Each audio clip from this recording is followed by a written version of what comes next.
Good evening, esteemed viewers. This is Satellite Media.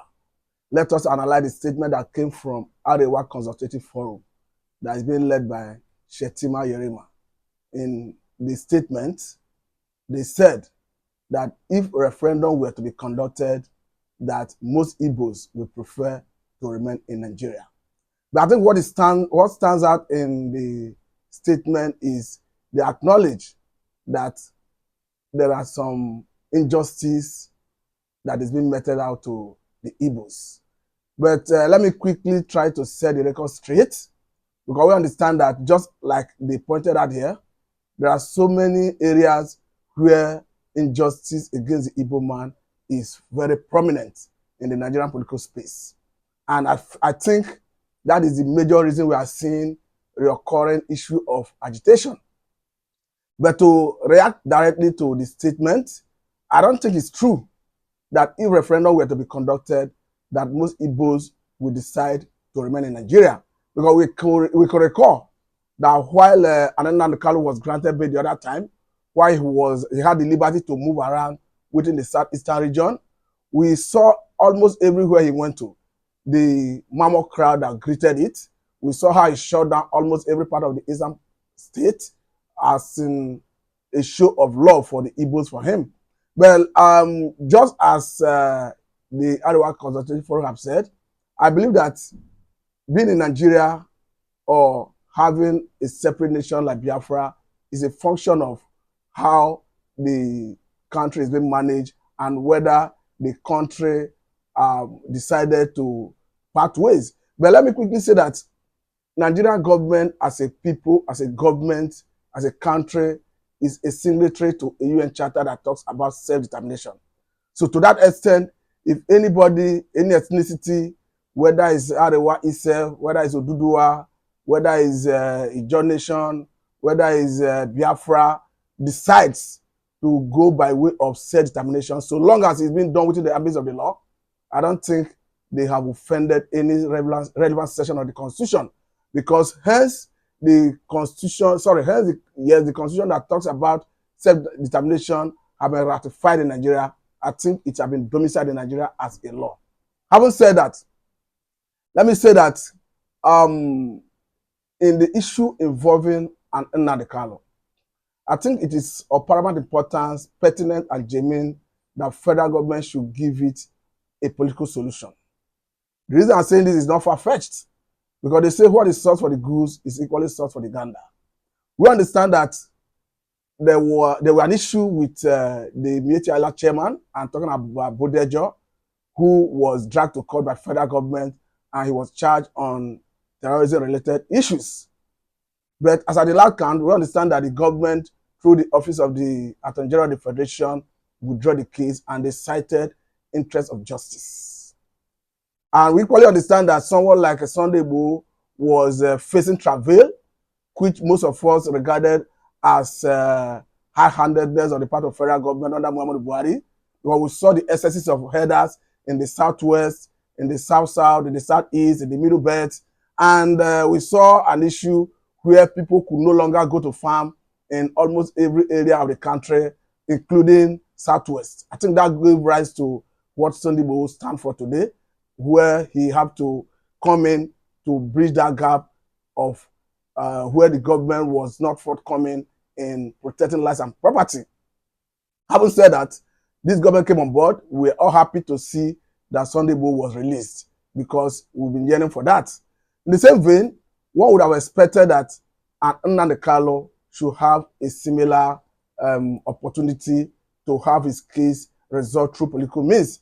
I think with the latest development from the court, where the Justice Binta Nyako have admonished the parties to see whether they could seek out of court resolution of the matter, I think is the way to go. And I particularly appreciated the effort of the 50 lawmakers who understand, cut across different strata of the society, cut across different political platforms.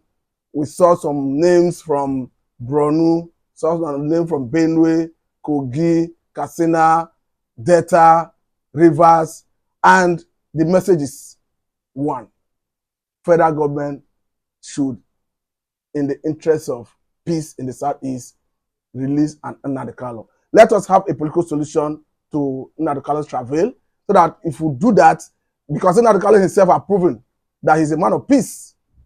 Don't forget that recently Nnamdi Kanu was quoted to have said, not quoted, he was all over the media, where he said that if he's released, that in 2 minutes, the insecurity in the Southeast will come down.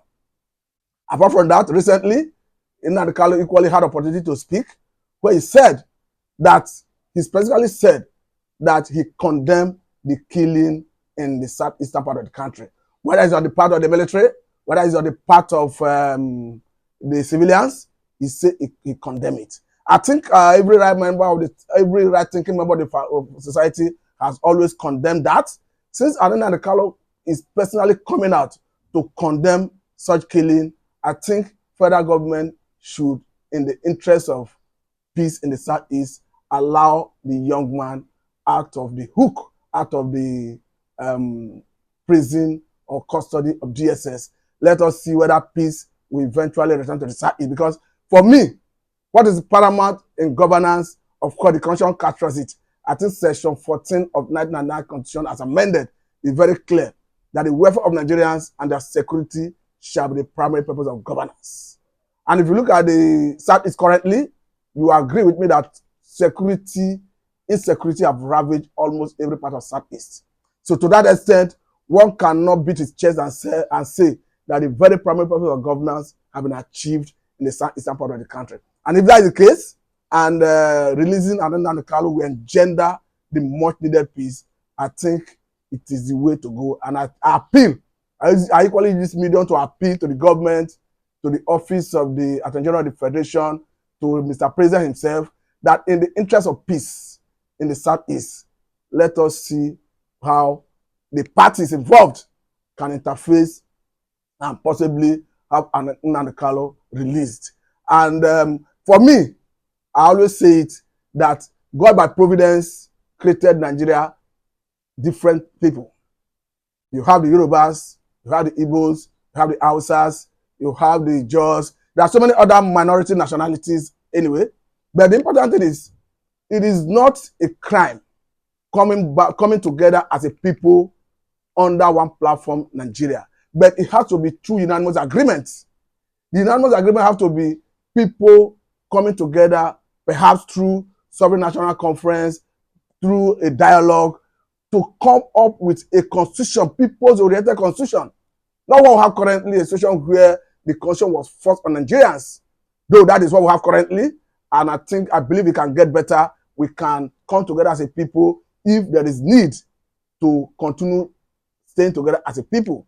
And going back to what came from Arewa Consultative Forum and talking about the youth wing, if Nigeria as a government, as a people, decide that there should be a referendum in the southeastern part of the country, from my own understanding, I'm a statistician by training, though I've not conducted any survey, but if I should extrapolate what is likely going to happen, I think I'll believe that a good number of Southeasterners, or let me say Biafrans, will prefer sovereign state of Biafra in that referendum.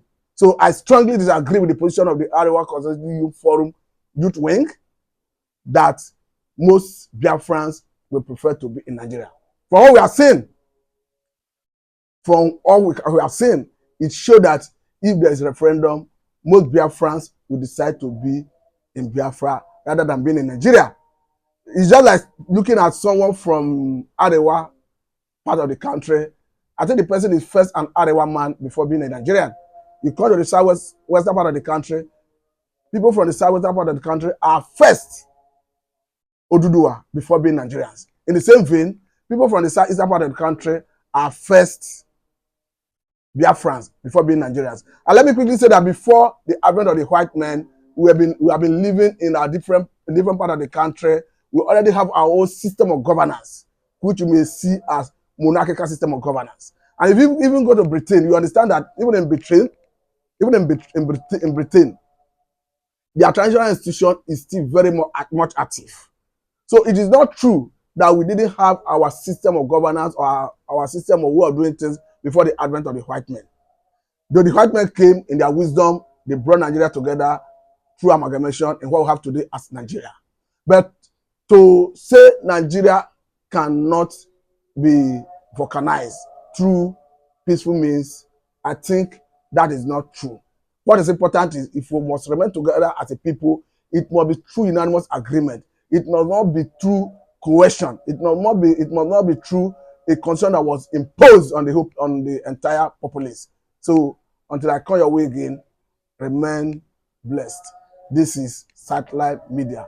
I am Mr. Matthew. Thank you very much for your time.